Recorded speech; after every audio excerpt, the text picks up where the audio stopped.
Bien, entonces vamos a empezar con los modelos ARMA y ARIMA.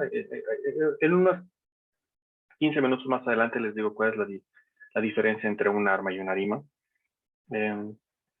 Bien, entonces, la idea general de los modelos ARMA es solucionar situaciones en las cuales una serie de tiempo, o digamos, visto como caso general, el proceso o el proceso estocástico general, tiene dos componentes eh, que son valiosos en términos de información que le aportan a la serie. El primer componente es el componente A, digámoslo, de esa manera, ¿no? Entonces, eh, eh, vamos a descomponerlo, entonces tenemos el arma, se descompone por, si me permiten hacer este esquema, por lo que le aporta el componente A, y que este básicamente es información propia de la serie o del proceso estocástico, pero que ha transcurrido en periodos anteriores, ¿no? Entonces es la misma información de la serie y cómo es que esa información le aporta al comportamiento futuro de la serie, ¿no? Entonces, por eso es el término autorregresivo. Entonces, digamos que esta es información, si ustedes me permiten decirlo de esta manera, endógena. Si lo queremos ver de esta manera, ¿no? Como endógena el mismo proceso generador de datos.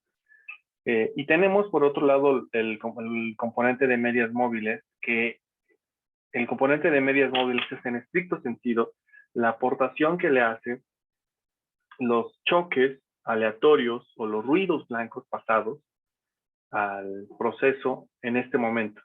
Es decir, la historia de la serie, visto como una forma coloquial, es la historia de la serie, incluye todos los eventos pasados, todos los errores pasados del proceso. Todas esas desviaciones del proceso están capturados en el momento en el que observamos la serie. Esa es, digamos, que la información que aporta MA, ¿no? Entonces es como la acumulación, lo pondré yo así como la acumulación de choques exógenos, ¿no? De choques exógenos, ¿no? O de choques aleatorios, más bien, perdón. Entonces, eso es en general un arma. Visto como ecuación, debería de ser una cosa como de este estilo. Debería ser una ecuación en diferencia de primer orden, es decir, debería tener un término constante más un A1. Voy a empezar con la situación más sencilla, que sería un arma 1, 1. Entonces, menos 1 más el término de error. Hasta este punto es un A1, una ecuación en diferencia de primer orden. Menos B1, que ajusta al término de error o al error o al proceso de ruido blanco del periodo inmediato anterior. Entonces, esta sería algo que le llamaríamos un arma 1, 1. Es más o menos sencillo ver que podríamos reacomodar esta ecuación utilizando las técnicas que ya sabemos, que es, por ejemplo, con operadores rezagos. Si ocupamos los operadores rezagos, entonces el arma 1, 1 se puede ver. Voy a pasar del lado izquierdo de la ecuación todos los términos de X y voy a dejar del lado derecho todos los términos de U. Al final del día esto quedaría como XT menos A1, XT menos 1. Bueno, utilizando el operador rezago, perdón, entonces me voy a permitir ponerlo ya. Entonces sería L de XT es igual a A0 más U de T menos B1 L U de T. Podemos factorizar todos los términos que son comunes en ambos lados de la ecuación. Entonces esto quedaría como 1 menos L a 1 que multiplica a XT igual a A0 más 1 menos B1 que multiplica a L de U de T. Entonces, digamos, si el proceso es invertible, entonces yo puedo despejar del lado derecho dividiendo todo el polinomio característico de la parte autorregresiva. Dicho de otro modo, entonces la solución de este proceso debería ser una cosa como esta, ¿no? xt debería ser igual a A0 dividido entre 1 menos A1 más la división de 1 menos B1 que multiplica L, 1 menos A1 que multiplica L, multiplicado por un CT.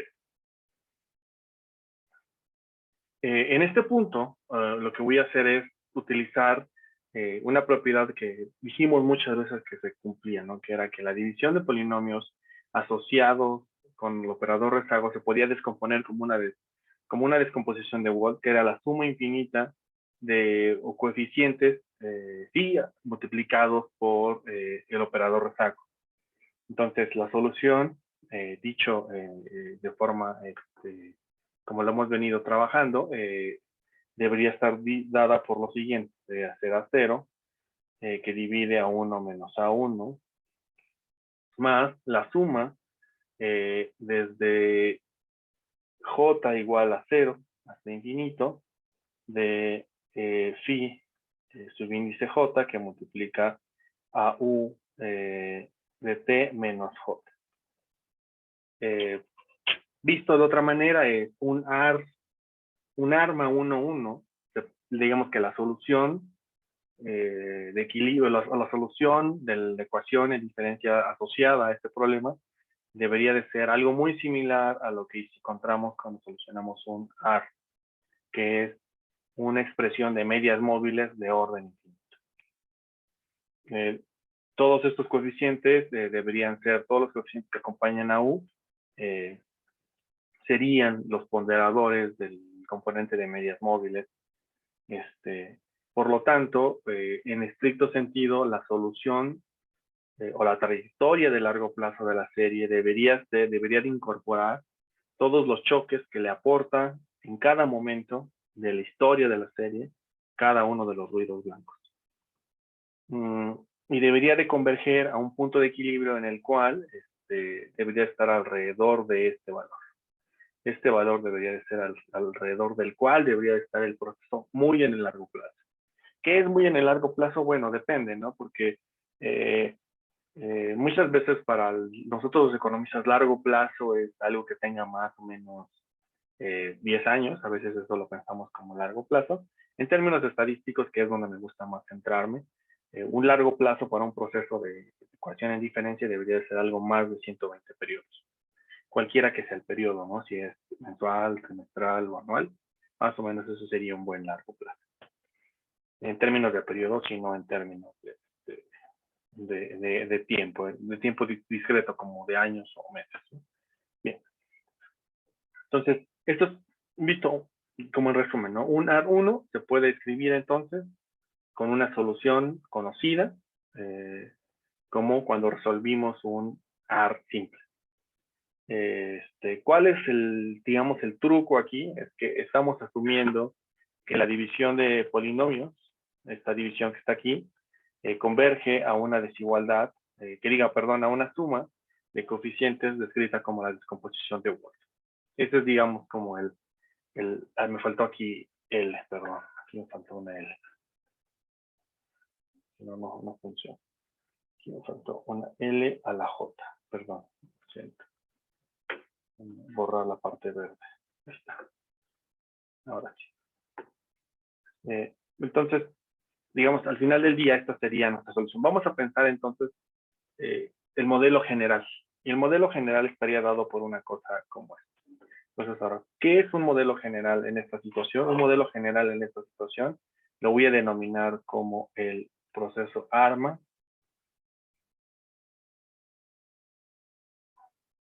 P, Q, donde P es el componente autorregresivo y Q es el componente de medias móviles. Este ARMA PQ sería en términos generales una ecuación en diferencia dada por la siguiente expresión. Tendría un término constante a 0 más un término A1 asociado con la serie rezagada a un periodo, más un A2 asociado con la serie rezagada a 2 periodos, más hasta el final un A subíndice P de la serie rezagada P periodos. Más el término de error en el momento t, más, menos, aquí menos, estoy dejando menos, B1 del shock en el periodo inmediato anterior, menos B2 de U de T menos 2, menos, así hasta B subíndice Q de U de T menos Q. Esta sería la expresión general de un arma de orden P y Q. Cualquiera que sea P y Q, ¿no? P y Q simplemente, la única restricción es que P y Q sean a lo menos 1, ¿no? A lo más pueden ser cualquier cosa. Cualquier valor pueden tomar, en este sentido, P y Q. Bien, ahora, dada esta expresión que tenemos para la generalización del arma PQ, la solución debería de ser muy parecida a lo que hemos venido trabajando. ¿Cómo lo soluciono? Como siempre, ¿no? Despejo de un lado de la ecuación todos los términos de X y dejo del otro lado todos los términos de U. Aplico operador rezago. Agrupo, me encuentro con los polinomios asociados y despejo. Ese es el mecanismo general de solución. Si lo hacemos, si hacemos cada uno de los pasos, esto debería de ser más o menos lo siguiente. Debe ser x de t menos a1 que multiplica a l de xt, menos a2 que multiplica a l al cuadrado de xt, menos, puntitos, menos l a la p de x. Me faltó una, perdón. Un a subíndice p de l a la p que multiplica a xt, igual a 0 más u de t menos b1 que multiplica a l u de t menos puntitos b subíndice q que multiplica a l a la q de u de t. Podemos entonces ahora factorizar todos los términos de x y todos los términos de u. De esa manera esto debería de quedar más o menos algo como esto. Debería de ser 1 menos a1 menos, perdón, a1L menos a2L al cuadrado menos a subíndice P, L a la P, que multiplica xt, igual a 0 más 1 menos B1 de L menos B2 de L al cuadrado menos, puntitos, menos B subíndice Q de L a la Q, que multiplica a U de T. A grosso modo, yo puedo llamar al primer polinomio alfa de L, entonces alfa de L que multiplica xt, es igual a 0, que multiplica más beta, un polinomio beta de L, que multiplica a U de T. Esta sería la expresión general que se puede encontrar para el arma PQ. Ahora bien, puedo despejar, si es que existe el inverso de alfa, entonces puedo despejar el polinomio y me quedaría como xt igual a 0 entre 1 menos a1 menos a subíndice p más la división de alfa de L, perdón, de beta de L,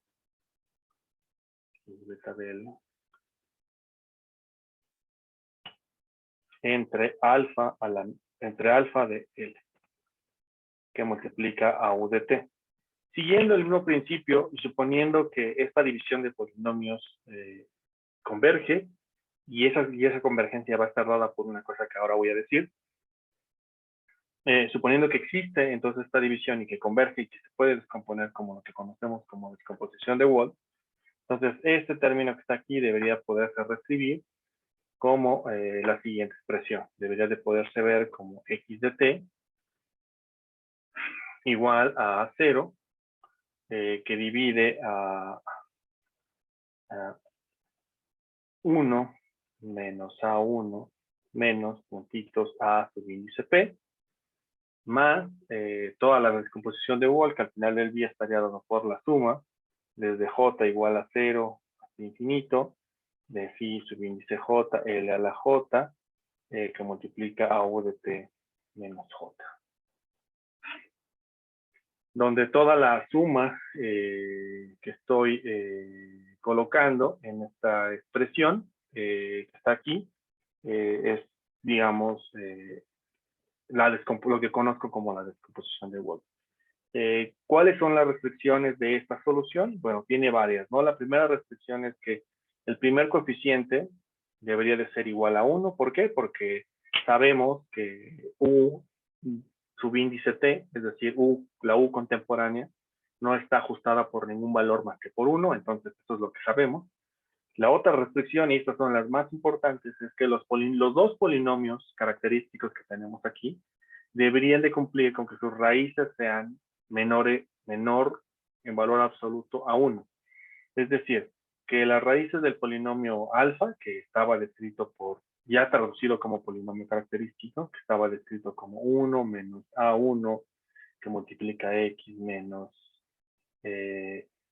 A2, que multiplica X al cuadrado, menos, puntitos, menos X AP, que multiplica X a la P, igual a 0, y el polinomio, ese es el polinomio de la parte A, y el polinomio de la parte de medias móviles, 1 menos B1 XU, menos B2 X al cuadrado, menos, puntitos, menos B subíndice Q, X a la Q, igual a 0. Estos dos polinomios, en estricto sentido, cada una de sus raíces, X y, deberían de ser en valor absoluto menor a 1. Si son reales, menor a 1 estrictamente, menor en el intervalo de más menos 1. Si son complejas, en módulo, en términos de módulo, menor a 1.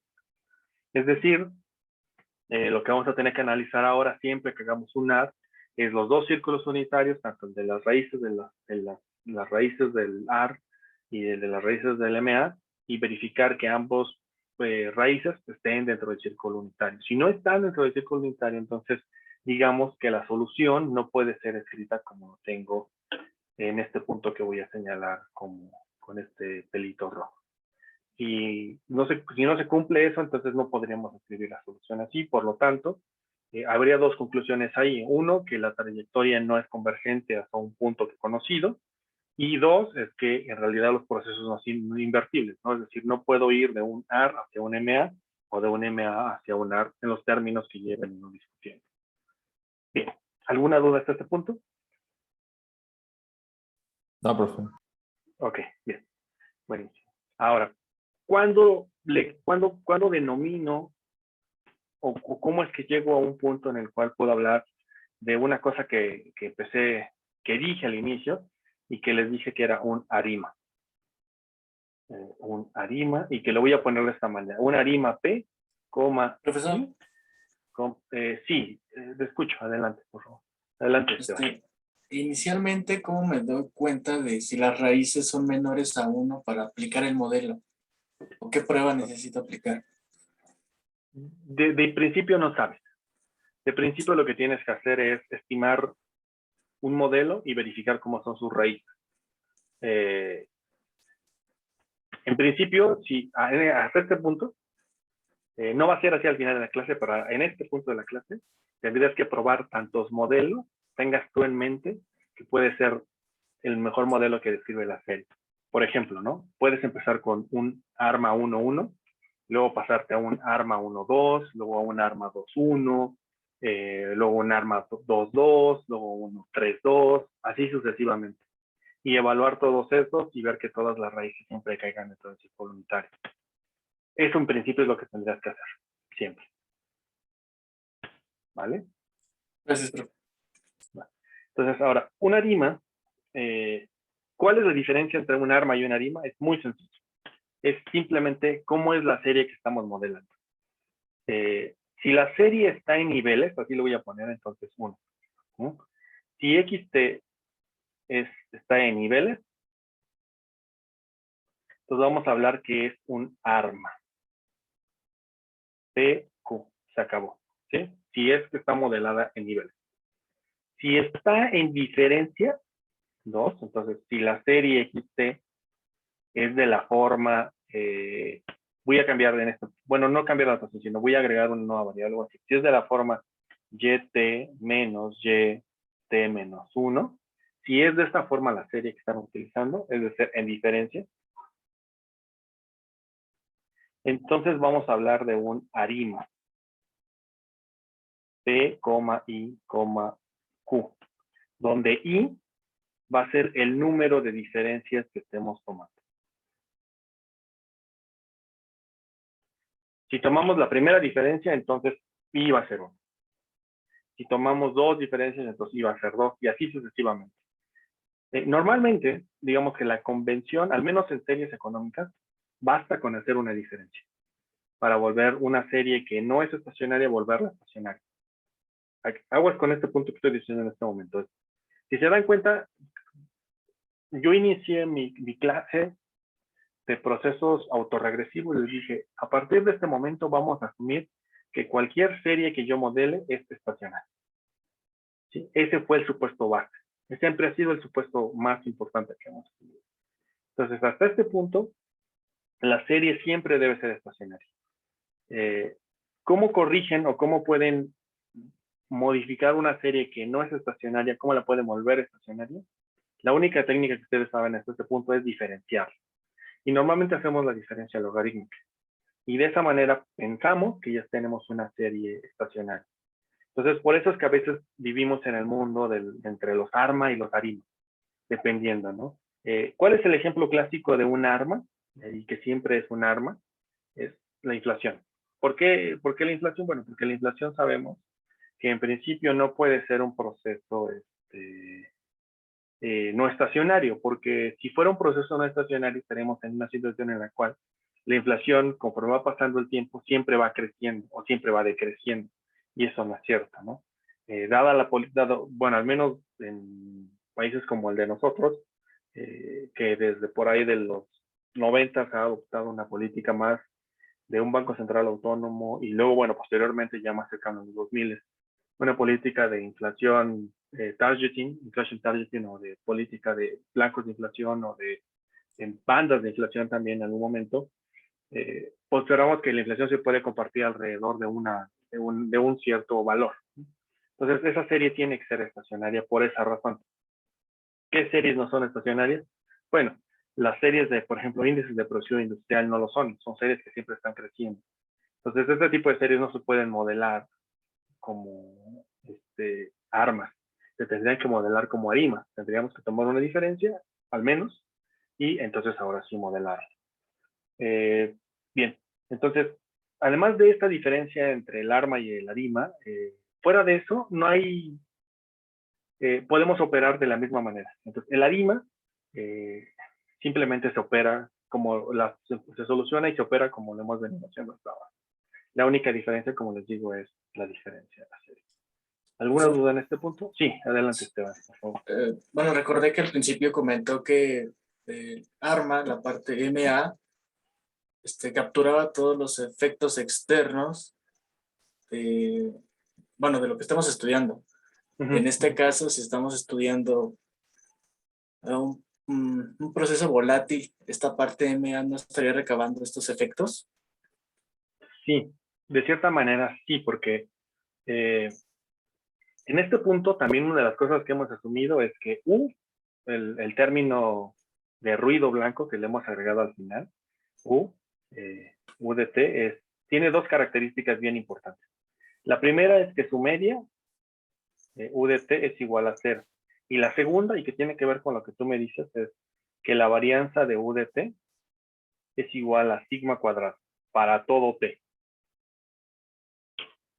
Cuando rompamos el supuesto de que la varianza de UDT es la misma para todos los periodos, en ese momento entonces podremos incorporar este principio de volatilidad. Entonces, en este momento, digamos que nos estamos haciendo como de la vista gorda, por decirlo de forma coloquial, con esos problemas. Entonces, puede existir que el MA esté capturando esos choques exógenos de ruidos que pueden ser no necesariamente de varianza constante, sino de varianza cambiante o variable. Por lo tanto, son heterocerásticos, pero en este momento no, asumimos que eso no pasa.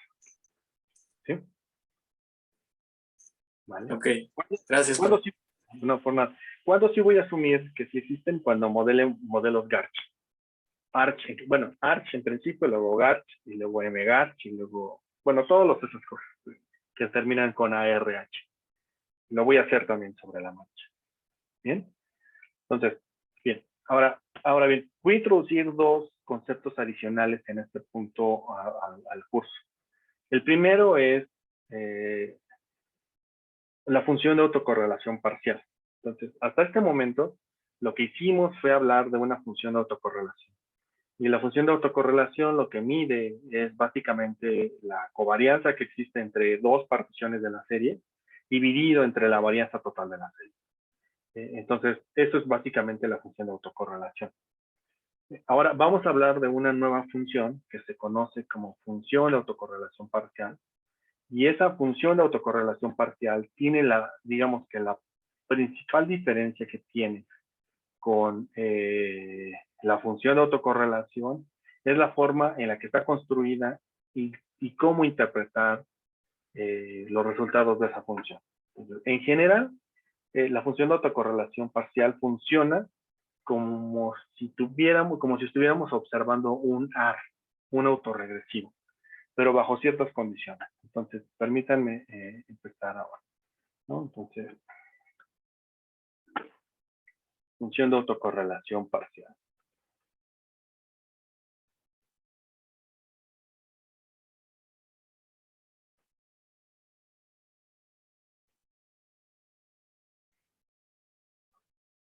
¿Cuándo estamos en el mundo de la autocorrelación simple, sin ningún tipo de apellido, y cuándo estamos en el mundo de la autocorrelación parcial? Bueno, estamos, o digamos, podemos distinguir esos dos escenarios cuando estamos asumiendo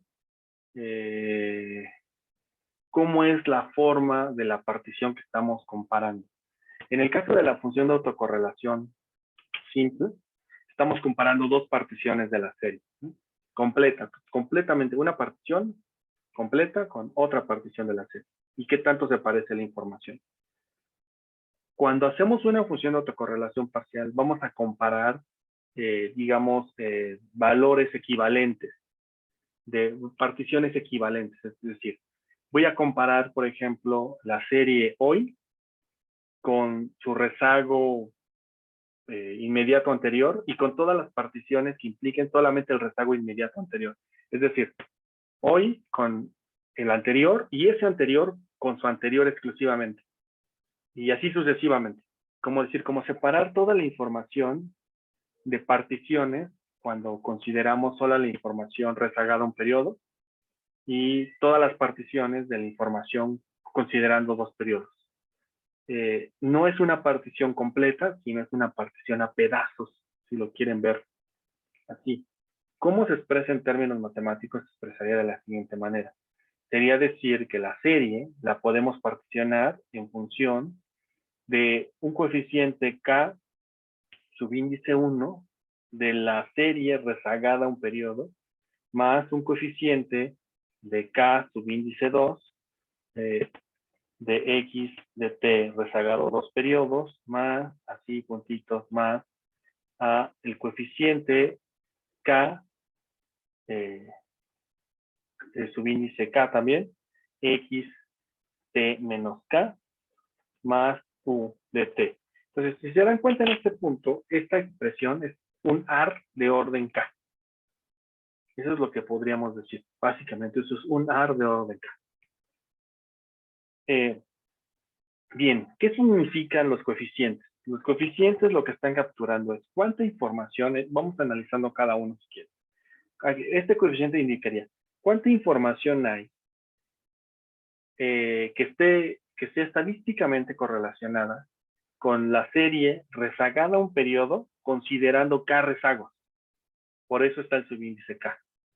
Entonces, considerando K rezagos, ¿cuánta información hay correlacionada con el periodo inmediato anterior, que es el 1? Luego, el segundo coeficiente es, considerando K rezagos, ¿cuánta información hay correlacionada con dos periodos hacia atrás? Y así sucesivamente. Por ejemplo, hasta el último, ¿cuánta información hay considerando K rezagos, una AR de orden K, pero considerando únicamente los rezagos K periodos atrás? Entonces, si lo ven, es como cada uno de los elementos es como una pequeña mini partición de información. Por eso se llama autocorrelación parcial, porque estamos parcializando la correlación. Entonces no estamos dejando que la correlación sea completa de todas las particiones, sino como de secciones específicas de la partición. Bien, ¿alguna duda con este planteamiento? No, profesor. Ok, bien. Ahora, entonces al final del día, la función de autocorrelación, lo único que es una gráfica de estos coeficientes. ¿Sí? Vamos a ver, cuando veamos la función de autocorrelación parcial, lo que vamos a ver es la gráfica de esos coeficientes. Cuando le digamos al software que utilice el número de rezagos, le estaremos diciendo cuál es K, cuál es el AR que está modelando, y cada una de las barritas que nos va a aparecer en la gráfica de función de autocorrelación, ahora que la veamos, nos va a indicar el tamaño de la autocorrelación. Bien. Bien. Ahora bien, el segundo concepto que quiero introducir, y este es probablemente de los más importantes que ver. El segundo es, más que concepto, es como, hay una cosa que no hemos solucionado y que tiene que ver con una pregunta que me hacían hace rato, Esteban, ¿no? Que era, ¿cómo opero, cómo empiezo a operar, cuántos modelos empiezo a verificar o cuántos empiezo a observar? Bueno, ¿cómo hacerlo? Es a través de una técnica que se llama selección de orden, PQ. ¿No? Entonces, lo que voy a hacer ahora es darles el mecanismo a través del cual tienen que seleccionar cuántos rezagos hay en la parte A y cuántos rezagos hay en la parte de medias móviles. Entonces, ¿cómo hacemos esa selección? Bien, la manera más sencilla de hacerlo es utilizar lo que se conoce como criterios de información. Entonces, permítanme nada más colocarlos aquí. De hecho, voy a hacer una extracción de las notas tal cual para no llenar aquí de ecuaciones, porque creo que es más sencillo verlo así. Un segundo nada más para traerlo. ¿No?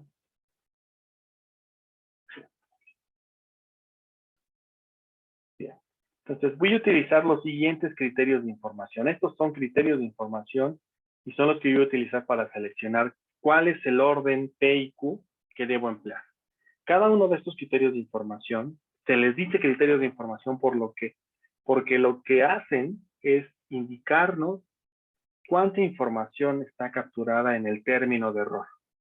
Siempre piensen, nunca, bueno, más que siempre pensar, no se les olvide que estamos en el mundo de la econometría, bueno, así le decimos los economistas, pero en realidad en el mundo del análisis de regresión.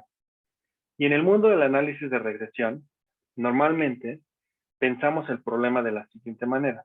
Tenemos una variable que denominamos y, que podemos descomponer como una función que depende de un conjunto de variables W observables, más un término de error, que es información no observable. Entonces, siempre los problemas de análisis de regresión los pensamos como hay una parte que es observable, que es este componente de aquí, que es todo lo que podemos observar, y esta parte de aquí que es no observable.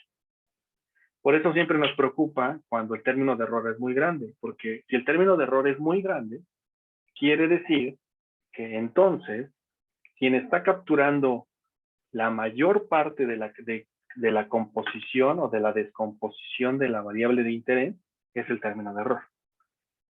Por eso, cuando analizamos una regresión y analizamos el R cuadrado y el R cuadrado sale muy pequeño, lo primero que podemos concluir es que nos faltan variables explicativas de la variable dependiente.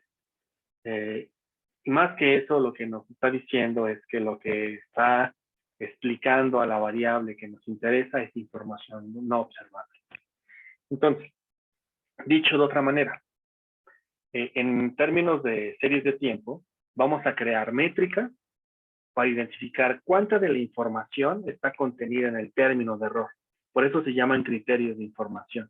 Entonces, si hay mucha información en el término de error, quiere decir que probablemente estamos haciendo mal las cosas, estamos especificando mal nuestro modelo. Deberíamos de cambiar de modelo. Deberíamos, por ejemplo, incluir más autorregresivos o más componentes de medias móviles, de tal manera que la parte observable capture más variación que la parte no observable. ¿Vale? ¿Alguna duda con este planteamiento? No, profesor. Buenísimo. Va. Ahora sí, vamos entonces. Yo les recomiendo que utilicen cualquiera de estos 4 criterios. Probablemente el 1 no me agrada tanto, pero digamos, es el menos, yo siento que es el menos eficiente en términos de resultados. Entonces, el Final Prediction Error lo pueden ocupar, pero no es de los mejores. Y si vamos a analizarlo un poquito. ¿Qué significa el Final Prediction Error? Bueno, supone que ustedes están modelando una serie bajo algún modelo que ustedes quieran. Bueno, y una cosa que me faltó poner aquí, que lo voy a poner aquí rápido para que sepamos, porque seguramente la pregunta es ¿quién es M? ¿No? Bueno, M es igual a P más Q más 1. Normalmente este es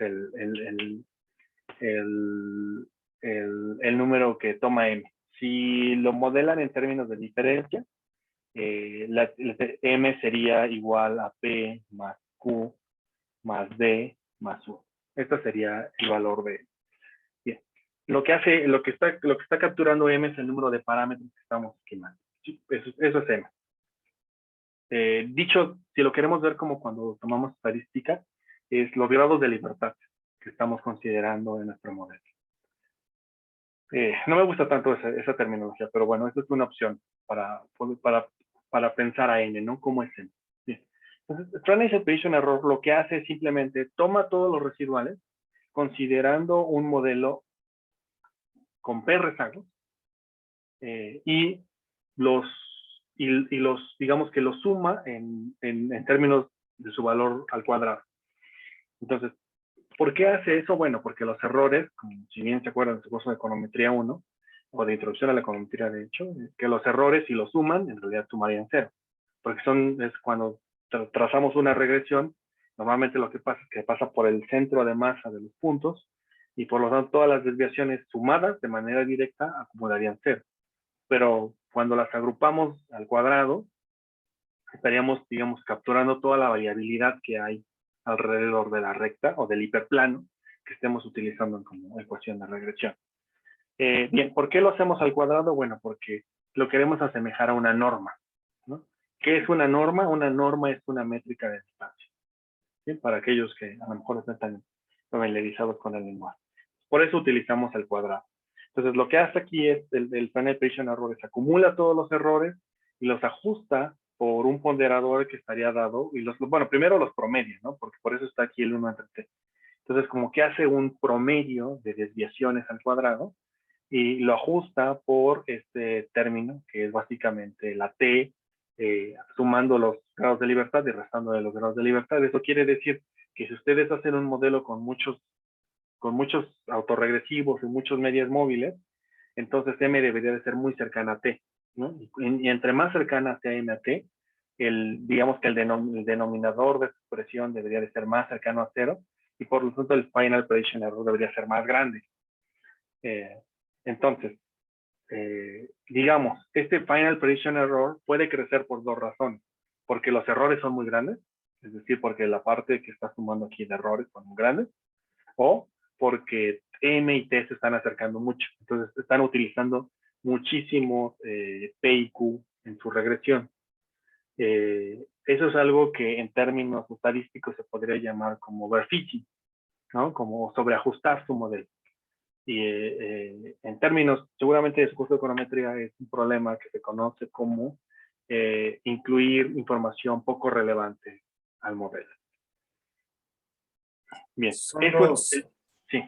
¿Son los outliers, profesor? Bueno, ¿cuenta igual en las series de tiempo?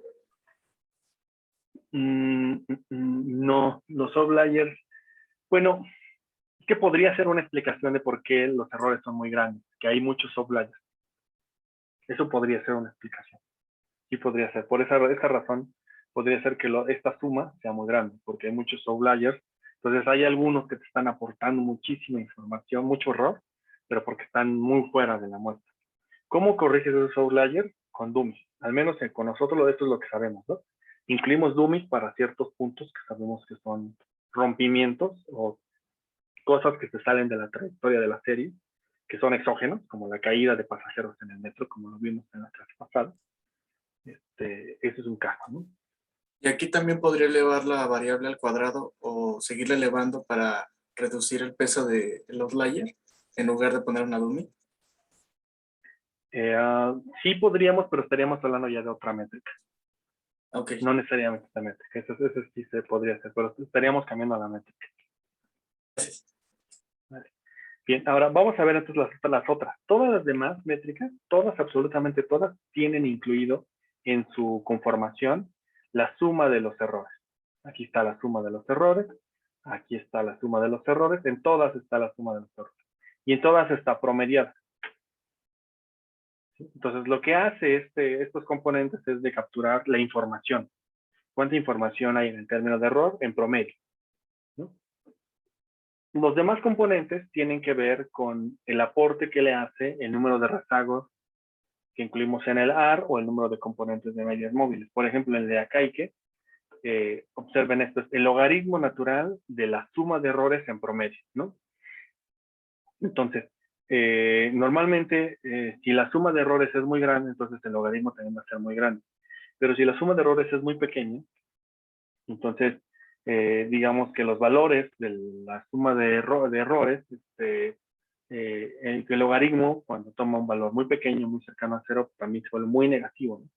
Entonces, lo que vamos a ver normalmente es que el criterio de Akaike, de hecho todos, criterio de Akaike-Schwarz y Hannan y Quinn, van a estar rondando mucho los valores negativos, porque la idea es que tu modelo esté en ese espectro, ¿no? De los errores son muy pequeños.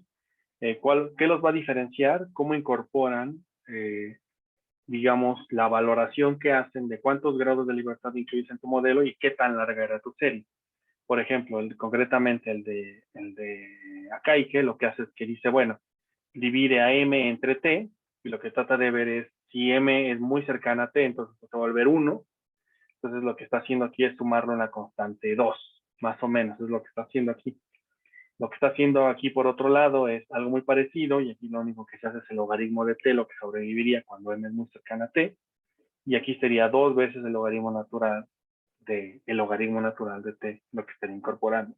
Entonces, si se dan cuenta, son métricas todas muy sencillas de entender desde el punto de vista de que todas incluyen los residuales y todas tratan de castigar cuando M es muy grande. ¿Qué significa que M sea muy grande? Que estás incluyendo muchos autorregresivos o muchas medias móviles en tu modelo. ¿Sí? Entonces, es, digamos, una forma de compensar, ¿no? De decir, te penalizo mucho por incluir muchos componentes AR y muchas medias móviles y te beneficio si tus residuales son muy pequeños. Entonces, ¿qué es lo que vamos a hacer? Lo que vamos a hacer es, vamos a crear muchos modelos ARMA con muchas variantes. Un ARMA 1.1, un ARMA 1.2, un ARMA de todas las combinaciones que queramos y vamos a elegir aquel ARMA que genere algún criterio de información y que nosotros queramos, el más pequeño. ¿Por qué? Porque significaría que ese criterio de información, como siendo el más pequeño, querría decir que es el que los errores son los más pequeños. Entre más grande sea el criterio de información, quiere decir que los errores son más grandes. Por lo tanto, ese será nuestro mecanismo de selección. ¿Vale? ¿Dudas hasta este punto? No, profe. Buenísimo. Entonces, vamos a hacer ahora la parte teórica. Bueno, perdón, la parte práctica de la clase. Voy a cambiar de pantalla y me voy a ir a R, por favor. Entonces, en R, voy a trabajar hoy en la carpeta, ustedes deben de ver el archivo que se llama, dame un segundo, se llama clase 9. Sí, clase 9. En clase 9 van a encontrar este archivo que se llama clase aplicación ARIMA PDQ. Entonces, como siempre, aquí están mis bibliotecas que ocupo. No estoy cambiando ninguna, estoy ocupando las mismas que he venido ocupando hasta ahora. De hecho, la siguiente clase sí voy a agregar una nueva, pero ahora no. Voy a trabajar con las mismas. Voy a importar los datos. Estoy agregando muchísimas dummies ahora. Todas estas dummies, que ya las conversé en la clase pasada, cómo las construí y lo que significa. Voy a ocupar todas estas dummies que están en este archivo. Las voy a importar. Ahora bien, voy a llamar a las dos funciones que capturan raíces de polinomios. Tanto la función que captura las raíces del polinomio AR, como la función que captura las raíces del polinomio de medias móviles, y la función que me permite hacer el plot de ambas raíces, ¿no? Entonces, función que captura raíces AR, raíces MA y el plot. Voy a llamar a esas dos. Ahora bien, voy a importar las series de tiempo y las dummies respectivas, ¿no? Entonces, voy a trabajar con pasajeros en vuelos nacionales, en niveles, en logaritmos y en diferencias, y voy a ocupar todas estas dummies que están aquí.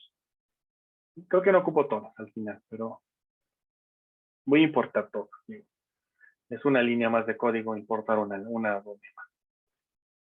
Ahora bien, vamos a hacer una gráfica muy rápida de cómo se ven los pasajeros en vuelos nacionales, ¿no? Esta gráfica ya la hemos venido conversando, que es, así se veía la trayectoria de los pasajeros, cómo fueron creciendo y cómo aquí se ve la caída súbita del número de pasajeros observado, todo derivado este cierre derivado de la pandemia, ¿no? Y cómo es que se ha ido recuperando hasta ahora. Digamos, probablemente ahora en este momento ya estamos como a niveles prepandemia, al menos en pasajeros transportados. En términos de diferencias se ve así, así se ve como la serie. Entonces, la primera pregunta que nos tendríamos que hacer es, ¿qué serie ocuparíamos para modelar? Seguramente no podríamos elegir la serie en términos niveles, sin logaritmo, porque es una serie que va creciendo. Entonces, esa no es estacionaria en principio. Bueno, si tomamos el logaritmo, que es la segunda serie, tampoco podríamos tomarla, porque también es una serie que, a pesar de que la transformamos y que el logaritmo suaviza la serie, no la suaviza tanto al nivel de pensar que puede ser estacionaria, ¿no? Entonces, tampoco podremos modelarla. ¿Qué es lo que sí podemos hacer? Modelarla en términos de diferencias. La serie en diferencias, que es la serie en rojo, sí ya parece más una serie que es estacionaria, es decir, que oscila alrededor al menos del cero, en este caso, y que parece ser que va más o menos ahí, está oscilando, con excepción de los cambios abruptos que se derivaron durante el 2020 a raíz de la pandemia y parte del 2021, y que son estos brincos o estos saltos abruptos en la serie, ¿no? Entonces, salvo esos cambios, la serie parece que si la modelo en términos de diferencias logarítmicas, podría ser modelada como un arma. ¿Por qué? Porque parece estacionaria, ¿sí? ¿Cuál es el supuesto? La serie debe ser estacionaria, entonces la única que parece que es estacionaria es la serie en diferencias. Entonces, por eso es que a este modelo lo voy a llamar un ARIMA 111, porque acuérdense, el término del medio es cuántas veces estoy diferenciando la serie, estoy diferenciando una vez. Entonces, voy a tomar la serie en diferencias, la voy a modelar como un ARIMA 1, como la serie ya está en diferencias, entonces aquí lo dejo en 0, porque la serie en principio la estoy incluyendo ya en diferencias, pero yo sé que este es un ARIMA, un ARIMA visto desde la serie de logaritmo de pasajeros. Un ARMA visto desde la serie en diferencias. ¿Sí? Voy a incluir variables exógenas y estoy incluyendo estas que son las dummies de enero, febrero, julio y diciembre, porque son dummies que me van a permitir capturar la estacionalidad. Entonces, en este momento lo único que estoy incorporando como información o variables exógenas al sistema es la posibilidad de que la serie sea en parte explicada por componentes estacionales. Únicamente por eso. ¿Sí? Más adelante en la clase, de hecho en la siguiente clase, dos clases, perdón, cuando vea el modelo Farino, voy a abundar más en mejores maneras de tratar el problema de estacionalidad. Bien, ahora voy a utilizar el modelo Max-Similitud, que es el que utilizo. Voy a imprimir los resultados y voy a graficar los residuales. Y voy a graficar aquí las raíces de los polinomios asociados a cada uno de los componentes, el de ARC y el de medios móviles. Entonces ejecutamos todo el chunk. Y el modelo, los resultados del modelo se ven de esta manera. El componente ARC es este valor y el MA es este. Entonces, ¿cuáles eran nuestras restricciones? Eran que cuando son ARC y MA de orden 1, basta con ver el coeficiente, y si el coeficiente es en valor absoluto menor a 1, ya decimos que el modelo es convergente e invertible, ¿no? Con eso basta. No hay que hacer más cosas, ¿no? Pero de todas formas vamos a ver ahorita el plot, y el plot se vería de esta manera, ¿no? Están dentro del círculo unitario. Bien. El intercepto se ve de esta manera, de este valor. Lo interesante son ahora los coeficientes asociados con las DOMI. ¿Por qué? Porque los coeficientes asociados con las DOMI nos estarían diciendo más o menos en promedio cuánto varía la serie en razón de tu condición estacional. Por ejemplo, ¿qué significa este coeficiente de menos 0.0938? Como la serie está en diferencias logarítmicas, lo que querría decir es que en promedio, en los eneros, los pasajeros transportados en el metro, en vuelos nacionales, disminuye en 9%. Y este efecto es estadísticamente significativo. ¿Cómo lo sé? Porque cuando divido este coeficiente entre el error estándar me da un valor superior a 2, un valor absoluto. Entonces, es estadísticamente significativo.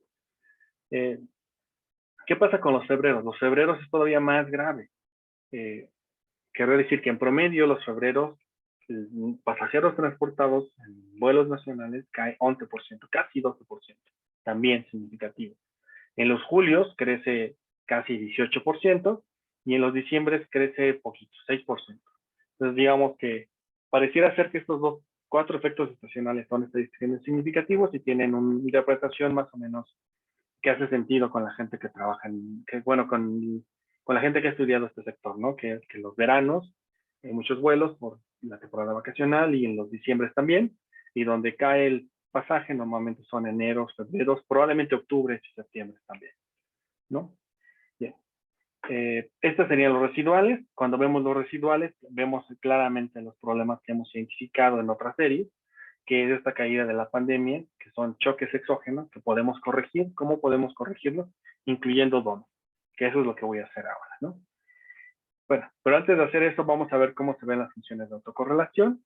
Entonces, aquí tengo la función de autocorrelación convencional, utilizando un 24 rezagos, y la función de autocorrelación parcial, utilizando 24 rezagos. Las vemos y vemos este comportamiento. Acuérdense, una de las cosas que les dije cuando analizamos el problema de las funciones de autocorrelación es que les dije, cuando vean ustedes variaciones, así como cambios en la función de autocorrelación, quiere decir que tienen que incluir componentes de medias móviles. Cuando vean ustedes variaciones en la función de autocorrelación parcial, quiere decir que tienen que incluir componentes autorregresivos. En este caso, para ambos casos, me dice que debo incluir tanto tanto medias móviles como autorregresivos. ¿Vale? Bien. Ahora vamos a utilizar un mecanismo para evaluar cuál es el modelo óptimo, si es que lo queremos llamar así. ¿Cómo lo calculamos? Yo voy a utilizar el criterio de Akaike para determinar cuál es el modelo óptimo, y lo voy a hacer a través de esta función que está aquí. ¿Sí? Entonces, si ustedes van a la carpeta y abren esta función, vamos a abrirla muy rápido, nada más para mostrarla. ¿Qué es lo que hace esta función? Bien, esta función lo que hace es que le damos un número de rezagos, de rezagos para el componente ARC, y otro número de rezagos para el componente de medias móviles, la serie que estamos introduciendo, las variables exógenas consideradas en la serie para modelar la serie, y en ZT le estamos, aquí le estoy dando las variables exógenas, y en este le estoy indicando si quiero que considere o no a las variables exógenas, ¿no? Entonces, ¿qué es lo que va a hacer esta función? Esta función lo que va a hacer es modelar la serie con los parámetros que yo le he dado, P y Q máximo, y me va a mostrar todos los modelos intermedios, todas las combinaciones posibles de modelos intermedios. Entonces, si yo le digo a esta función, quiero que evalúe sobre la serie de diferencias de pasajeros, un modelo 6,6, lo que va a hacer es darme todos los modelos posibles que existen hasta llegar a un máximo de 6,6. Es decir, me va a dar el ARMA 1.1, el ARMA 1.2, el ARMA 2.2, el ARMA 2.1, el ARMA 3.1, así sucesivamente hasta llegar al ARMA 6.6. Y me va a decir cuál de estos modelos es el que tiene el criterio de Akaike más pequeño. Eso es lo que me va a permitir hacer esta función. Lo voy a hacer aquí, importo la función. Le digo ahora bien, voy a utilizarla, entonces tomo la función y le digo, quiero que utilices como máximo rezago 6 para el componente A, como máximo rezago para Q 6 también. Esta es la serie que quiero que modele. Quiero que incluyas variables exógenas, y las variables exógenas a incluir son estas variables que están aquí. Y me va a decir cuál es el valor, cuál es el modelo óptimo que puede encontrar. Vamos a esperar que termine. De hecho, aquí en los warnings, si ustedes observan, me dice que hay algunos modelos para los cuales hay valores NA. Eso quiere decir que entre los modelos que está considerando, hay algunos para los cuales no se podía ni siquiera capturar, calcular ni siquiera un óptimo, ¿sí? Entonces, es posible porque son tantas las combinaciones. De hecho, si ustedes lo ven aquí, son en realidad 36 posibles modelos. Todos estos modelos los hizo la función y aquí me fue reportando el criterio de Akaike, ¿no? Entonces aquí me dice, este es el criterio de Akaike para este modelo, el modelo 1.1, el ARMA 1.1. Y así me va diciendo para todo. Y en esta última columna, con un 1, me va a marcar cuál es el modelo que tiene el criterio de Akaike más pequeño. Y este es el modelo que tiene el criterio de Akaike más pequeño. Un modelo que tiene un AR3 con un MA4. Si lo queremos ver de esta manera, condicional en las características que le di a la función, este es el modelo óptimo que describiría a los pasajeros transportados, a los pasajeros en vuelos nacionales. ¿Vale? ¿Alguna duda hasta este punto? No, profesor. Vale, buenísimo. Entonces, ahora vamos a hacerlo sin variables exógenas. ¿Cómo se ve cuando no incluyo variables exógenas? Es decir, aquí en X le pongo 0 y no le pongo. Hago el mismo procedimiento. Seguramente también hay modelos que no se pueden calcular. Y me va diciendo, son varios, de hecho son más en este caso. Y me dice que el modelo óptimo es un 6.6. Bueno, pues esta es una muy mala noticia. ¿Por qué? Porque si recorrió todos los modelos y llegó hasta el último modelo posible y me dice que ese es el óptimo, muy probablemente lo que significa es que debería de seguir. Es decir, debería de incluir más componentes ARMA para buscar si en una estructura de rezagos más amplia puede encontrar un modelo óptimo. Entonces tendría que crecer esto. No, a lo mejor no tendría que probar un modelo máximo 6.6, sino tal vez un 8.8, quizás un 10.10, y ver si dentro de esos modelos hay posibilidades de que esté el óptimo. Tendría que seguir buscando, eso es lo que significaría. Bien, ahora, no vamos a cambiar nuestra estimación, entonces lo que resulta ser es que si incluyo variables exógenas, este es el modelo óptimo, según lo que acabo de calcular, es el 3.4. Entonces vamos a modelarlo y vamos a ver cómo se ven los residuales de este modelo. Entonces se ven de esta manera. ¿Cuál es el problema que tienen estos residuales? Bueno, que siguen teniendo estos choques abruptos derivados de la pandemia, y aquí estarían los coeficientes, ¿no? Podemos hacer una interpretación de ellos, pero en este caso no me interesa tanto hacerla. Me quiero avanzar un poquito más. Me voy a pasar al siguiente punto. Vamos a hacer una nueva modelación, pero en esta nueva modelación, además de incluir variables asociadas con la estacionalidad de la serie, vamos a tratar de corregir estos choques observados. Por ejemplo, esta caída que está aquí, que seguramente es marzo, o tal vez abril de 2020, recuperación abrupta, que seguramente es julio, muy probablemente, y estas caídas de principios de año 2021, que son enero y febrero de este año.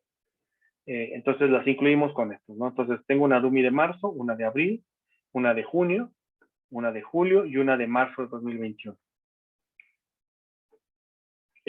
Modelo, le pregunto a la función de rezagos óptimos quién es el modelo que mejor se ajusta en este escenario, y vamos a ver qué nos dice.